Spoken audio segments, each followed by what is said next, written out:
Ágora, un diálogo necesario entre lo abstracto de lo académico y lo concreto de los problemas reales. Con Giuseppe Lo Bruto. De eso se trata. Regresamos al De Eso Se Trata, así es que muchísimas gracias a todos los que nos están siguiendo en este momento a través de las distintas plataformas de nuestra universidad, en el 18.1 TV WAP y en el 96.9, en el 104.3.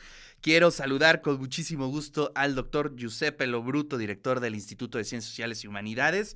Giuseppe, ¿cómo estás? Buen día. Buen día, Ricardo. El gusto es mío. ¿Todo bien? ¿Cómo te fue en las vacaciones? Muy bien. Descansando un rato, hacía falta. Así es. Merecido, Giuseppe. Y bueno, pues mientras estábamos en esas vacaciones, estalla un movimiento interesante en la isla, que bueno, que ya tenía unos antecedentes que podemos ahí rastrear de manera detallada. Pero bueno, tú nos vas a explicar qué es lo que está sucediendo en este momento en Cuba, Giuseppe. Así es. Yo creo que para poder entender lo que sucedió en Cuba hay que verlo desde un punto de vista internacional. La resolución de la Asamblea de la ONU del mes pasado, en el cual se pide por parte de la mayoría, solo 3 países dijeron que no, quitar el bloqueo a Cuba y las medidas que Donald Trump había puesto durante el primer año de pandemia, son 243 medidas. Y desde el punto de vista también internacional, las declaraciones de Biden en el G7, recordémonos que Biden propone un nuevo plan para el mundo, para mejorar el mundo en contraposición a lo de China. Desde el punto de vista regional hay que entender la posición de Cuba en la región y desde el punto de vista, digamos, propio cubano, creo que hay 2 elementos muy importantes. Lo primero son el tema de los jóvenes, que juegan un papel determinante dentro de la isla, a partir de la reforma que se empezaron a hacer desde el último año, creo, del gobierno de Raúl Castro y ahora con Díaz-Canel, y que se refieren claramente a un intento de apertura dentro de la isla. Sin embargo, yo creo que es un ataque, es mi posición personal, hacia una democracia establecida desde hace 60 años a través de una revolución, la revolución castrista, y que desde Miami claramente quieren revertir, sobre todo por el tema de los intereses de muchos cubanos que están en Miami. Yo creo que las declaraciones de Francis Suárez, el alcalde de Miami, también de pedir a Biden mismo que un ataque violento hacia Cuba, dan un poco de miedo. Sin embargo, hay algo aquí novedoso, Ricardo, es el tema de las redes sociales que por primera vez asumen un papel determinante sobre el papel estratégico de Estados Unidos hacia la isla. Es decir, es un movimiento que también se organiza a través de las redes sociales. Hay muchos elementos aquí en juego y para terminar este primer punto, creo que México podría jugar un papel determinante dentro del espectro regional, primero por ser miembro no permanente del Consejo de Seguridad en el periodo 2021-2022 y el otro por ser presidente pro tempore de la Comunidad de Estado Latinoamericana y Caribeño. Y entonces también la declaración del presidente de antier sobre la posibilidad de impulsar un movimiento, un organismo regional más allá de la OEA, también está inscrito en todo este contexto geopolítico regional y diría global, porque China también tiene mucho que ver en este contexto geopolítico regional y global. Porque solamente para darte un dato, los socios comerciales más importantes de Cuba son Venezuela y China. Entonces, ese es el contexto, lo podemos ver desde un ámbito más cubano, local, un ámbito regional, un ámbito internacional. Es complejo, son temas muy relevantes que hay que entender en sus especificidades, sobre todo entendiendo el papel que cada actor está jugando en esta situación. Eso sería como un panorama general que yo daría en este contexto. Oye, y en sus matices también estaría bien interesante analizarlo, Giuseppe, porque bueno, finalmente, pues sí, bueno, el riesgo de intervención o la intervención que se ha dado prácticamente desde que inició la Revolución Cubana, pues eso es cierto, ¿no? También se me hizo muy acertada la perspectiva que hizo el presidente de aprender a separar lo político de lo humanitario. Creo que eso también es algo muy importante. Pero también creo que hay que subrayar que dentro del Partido Comunista en Cuba, dentro de la burocracia cubana, pues está instalado un cáncer tremendo, Giuseppe. Bueno, yo no sé si lo llamaría cáncer, lo que sí lo llamaría, hay un gran debate en torno a la nueva perspectiva económica que está establecida en la nueva Constitución y en el nuevo, digamos, hay un nuevo documento de conceptualización económica que prevé justamente esta apertura hacia la propiedad privada, hacia el consumo y hacia también el tema del Internet.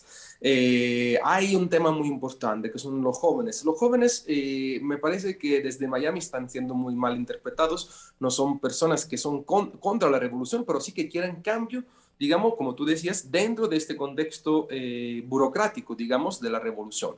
Eso es un tema muy particular, muy peculiar. Muchos economistas, muchos sociólogos cubanos desde hace tiempo han debatido, siendo a favor de la revolución cubana, sobre la posibilidad de abrir justamente hacia nuevos escenarios que no, pero dentro del socialismo mismo cubano. Eso es muy importante de determinar. No es solamente un negro o un gris donde uno tiene que tomar decisión, sino hay muchos contextos en el medio en el cual hay un debate académico que ha sido retomado desde lo político, y diría desde el último año de Raúl Castro, y sobre todo lo interesante de todo esto es que a un contexto de renovación que es muy importante interna cubana, hay un contexto geopolítico global que en esta coyuntura hace unas fricciones muy delicadas, porque esto se puede desenvolver en cualquier tipo de situación, por lo que muchos países han pedido el respeto de la soberanía, pero al mismo tiempo yo creo que Cuba se debería de dar ese espacio, como lo ha estado intentando hacer,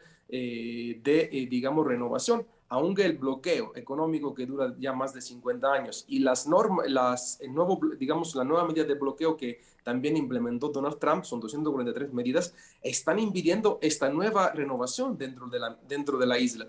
Entonces es complejo, no Es es muy solamente complejo, que sí. Sí, y un actor además tomar. que creo que estamos viviendo una etapa, bueno, en el contexto de este confinamiento, en el contexto de esta pandemia, donde las crisis se subrayan, ¿no? Es decir, si había un tema dentro de Cuba o digamos, en la sociedad cubana, en este momento creo que resalta y se vuelve muy complejo, ¿no? Es decir, las necesidades de la gente, pues, de pronto se desbordan y es difícil entender qué es lo que está sucediendo, ¿no? Así es. Además, quisiera remarcar que Cuba es el país que desarrolló dos Sí, vacunas claro. con todas las limitaciones, y sobre todo que ha sido un país con una solidaridad internacional tremenda. Todo el año pasado, digamos, mucho equipo cubano fue a lo largo y ancho del mundo apoyando a muchos países. Y me acuerdo la delegación cubana en Italia, por ejemplo, apoyando en Lombardía, en Véneto, que eran las regiones más golpeadas por el COVID. Digamos, muy importante su presencia en apoyo a la estructura sanitaria local nacional de Italia. Lo mismo lo hicieron en muchos Y, países. y- y- y Entonces, eso yo creo que es lo que nos hace como prácticamente a todo el mundo voltear a ver a Cuba, ¿no? Un país tan pequeño, ¿no? Sin recursos, resistiendo un bloqueo durante tantos años, y por un lado haciendo estas innovaciones, ¿no? Científicas, pero por el otro lado, pues en el contexto de este bloqueo, pues teniendo crisis de materiales, ¿no? Que no se pueden, no hay jeringas, no hay recipientes. Es una contradicción muy fuerte lo que se vive al interior de la sociedad cubana. sí, es una súper contradicción que después de la caída de la Unión Soviética, que era su mayor, digamos, promotor hace 30, 40 años, Cuba ha tenido que resolver a lo largo de los últimos 30 años. Falta de materiales, falta de insumos. Sin embargo, yo creo que Cuba lo que quiere hacer en su camino hacia la renovación de la misma revolución es seguir con elementos de justicia social, seguir con otorgar a toda la población salud, educación de alto nivel, y al mismo tiempo ser un actor de una solidaridad internacional muy importante. Creo que esa renovación, como ellos la están promoviendo, debe de inscribirse dentro de un socialismo que ellos definen como un progreso, digamos, con justicia social. Ellos, los jóvenes tampoco, por lo que yo he podido observar, porque también desde afuera es difícil poder observar esas situaciones, lo que quieren es, digamos, no un ingreso total del neoliberalismo, del Claro. capitalismo, sino unas medidas de renovación que, como tú bien dices, permiten también poner en discusión el mismo tema de la libertad.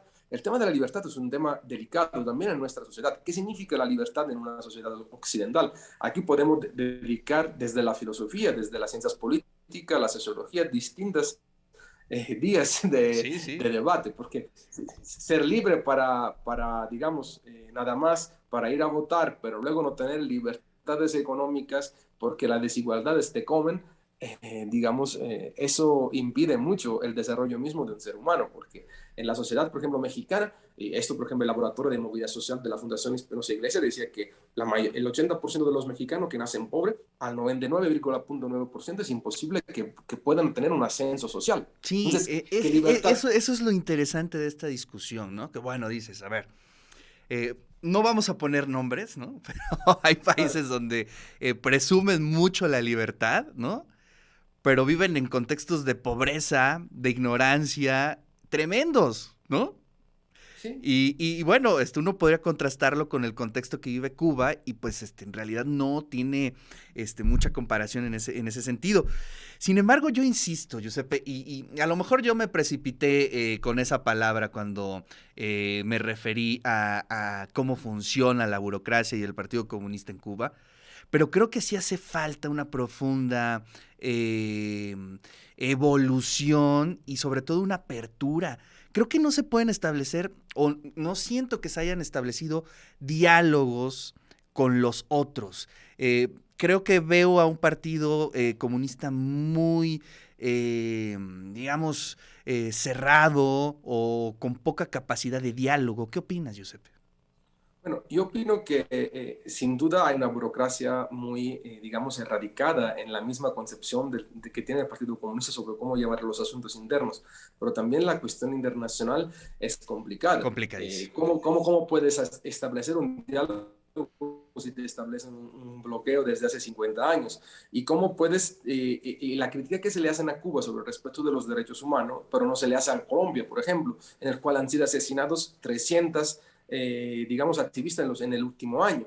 Entonces son dos pesos y dos medidas que creo que tenemos a la hora de evidenciar lo que sucede desde el punto de vista internacional sobre la situación en Cuba. Yo creo que sí, la renovación es importante en cualquier situación, en países liberales como somos nosotros, como en países en el cual el liberalismo ha sido puesto de lado por un intento de una revolución que ha tenido todos sus pros y contras a lo largo de estos últimos 60 años. Sin embargo, hay que entender también, yo creo, en mi perspectiva, que la sociedad va cambiando y que tanto en un lado como en el otro lado se necesitan ciertas condiciones de renovación según cómo la propia población decida, según cómo se respete el mismo principio de soberanía que en cada estado tenemos. Es complejo, yo no tengo ni siquiera, digamos, ni el derecho de poder opinar sobre Cuba. La mía es un Exacto. análisis desde afuera, desde un cientista social. No he vivido en Cuba, no puedo decir lo que se vive. He podido observar y escuchar varios cubanos de ambas, digamos, perspectivas que tienen. Lo que sí que creo es que Cuba ha logrado, no obstante todo, grandes avances en el tema educativo, en el tema sanitario, en el tema de la solidaridad internacional. Necesita seguramente una renovación en el tema económico, necesita una renovación en el tema igual de cómo se está implementando, de cómo se quiere pensar esa revolución cubana en los próximos años, pero ellos sabrán cómo poderlo hacer. Lo que a mí me interesa es ver cómo desde los organismos internacionales hay dos maneras distintas de ver, por ejemplo, el caso de Cuba y el caso de Colombia, que son países prácticamente muy cercanos, en el cual en uno se le condena de no respetar los derechos humanos para cerrar el Internet, y en el otro en el cual hay matanzas, secuestro de personas. Nadie dice nada y se cierran los ojos. Yo creo que tenemos que ser abiertos a la hora de hacer los análisis, tenemos que ser, digamos, poner a veces de lado nuestra perspectiva un poco ideológica e intentar ver lo que está pasando. Analizar la sociedad Así es un es. tema complejo, no se puede hacer en un momento. Oye, y Pero fíjate bueno, ese es que, mi humilde no, perspectiva. sí, y yo coincido contigo, Giuseppe, y además me llama mucho la atención cómo hay esta relación con México, ¿no? Desde muchísimos años atrás y que hemos podido rastrear en toda la tradición diplomática de nuestro país, siempre teniendo una posición extraordinaria en el sentido de las posiciones que toman los demás países latinoamericanos, por ejemplo, ¿no? Claro, sí, pero México, hay que recordar el gran papel en la diplomacia que tuvo a partir de los años 60, 70, dentro, por ejemplo, de la Asamblea de la ONU, en el tema de las relaciones sur-sur. Claro, ese papel México lo perdió a partir de finales de los 80 y lo está intentando recuperar, mi perspectiva lo está haciendo bien en esta presidencia de la República con el tema de la CELAC, con el tema de su posicionamiento a cómo entender la política exterior. Es difícil para un país del sur tener una posición fuerte en tema de diplomacia y una posición fuerte para reorganizar también lo que es Latinoamérica. Me parece muy importante lo que tú dices, por ejemplo, el tema de ayer o de antier del presidente de la República, cuando dice se necesita un nuevo organismo regional que permita dar a la región mayor autonomía con respecto a todas las potencias internacionales. Eso ha sido uno de los anhelos que la región ha tenido a lo largo de los últimos 50, 60 años. Se retoma el discurso de Bolívar. Y ahí podemos hacer un debate muy importante que significa retomar a Bolívar en el pensar a Latinoamérica. Y en ese sentido, México a lo largo de estos últimos 50 años ha tenido posiciones muy firmes sobre el caso de Cuba, ha respetado siempre la soberanía de los demás países. Y eso me gusta de México, de la diplomacia mexicana, porque independientemente de la postura política de quien llega al gobierno, ha tenido digamos, en ciertos porcentajes, que más que menos, ese respeto hacia la soberanía de otros países. Eso me siento orgulloso como mexicano, decir que se ha hecho un buen trabajo desde el punto de vista diplomático. Ojalá en estos años México retome como siendo esa fuerza política en términos regional y global, porque sí la puede tener y puede jugar un papel determinante en ciertas situaciones también regionales. Pues vaya tema, ¿eh? Yo creo que nos da para un programa entero para seguir discutiendo, porque bueno, también las representaciones culturales que se están dando, por ejemplo, toda la música que se está generando, la literatura que se está generando, las discusiones, los blogs, híjole, en verdad es bien interesante y además siento que Cuba, no sé, quizás sea el país más cercano, ¿no? Tanto afectivamente, culturalmente que tenemos los mexicanos. Y pues siempre nos interesa muchísimo todo lo que está sucediendo allá. Así es, recomiendo el libro de un cubano, Padura, que seguramente conoces, El hombre que amaba a los perros, un libro excepcional, uno de los mejores libros que he leído, en el cual puedes entender también el punto de vista de un cubano a favor de la revolución, pero que quiere también hacer cambios. Pero bueno, sí, yo también quisiera recomendar una gran novela de una escritora cubana que se llama Wendy Guerra, que se llama Domingo de Revolución, en donde también habla de una chica pues bueno, pues no tiene simpatía por los comunistas, pero tampoco por los que viven en Miami, ¿no? Es una persona común, pero pues que también la pasa bastante mal. Giuseppe, te agradezco muchísimo tu tiempo, te mando un fuerte abrazo y buen inicio de semestre. Igualmente, Ricardo, y nos vemos la próxima semana. Un fuerte abrazo a todos los redescuchas. Cuídense mucho. Bonito día y buen inicio de semana. Bueno, pues ahí está la columna de Giuseppe Lo Bruto, director del Instituto de Ciencias Sociales y Humanidades. Y